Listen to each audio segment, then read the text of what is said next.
Ashadhi वारीमध्ये urban नक्षलांचा शिरकाव झाल्याचा आरोप आमदार मनीषा कायंदे यांनी केला। वारीत संविधान दिंडी पर्यावरण वारीच्या नावाखाली लोक पथनाट्य करतात, भाषण देतात आणि लोकांचा बुद्धिभेद करण्याचा प्रयत्न करत असल्याचं देखील कायंदे यांनी म्हटलंय।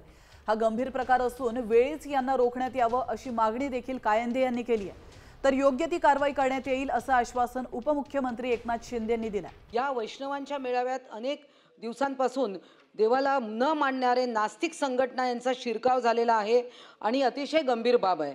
म्हणजे वेगवेगळ्या नावाखाली हे अर्बन नक्षलाइट जशी संविधान दिंडी पर्यावरण वारी या नावाखाली किंवा लोकायत या नावाखाली हे लोकांचा ठिकठिकाणी वारीमध्ये जाऊन काहीतरी पथनाट्य करतात किंवा काहीतरी भाषण देतात आणि लोकांचा बुद्धिभेद करण्याचा हे प्रयत्न करतात। सन्मान्य सदस्य मनीषाताई कायंदे यांनी वारीच्या संदर्भात आणि नक्षलवाद्यांच्या संबंधित अतिशय गंभीर बाब या ठिकाणी उपस्थित केली आहे। शासनाने याची गंभीर दखल घेतली आहे आणि संबंधित विभाग गृह विभागाला याच्या योग्य त्या सूचना दिल्या जातील आणि असे लोक जे आहेत समाजाला घातक त्यांची चौकशी करून कारवाई करण्यात येईल।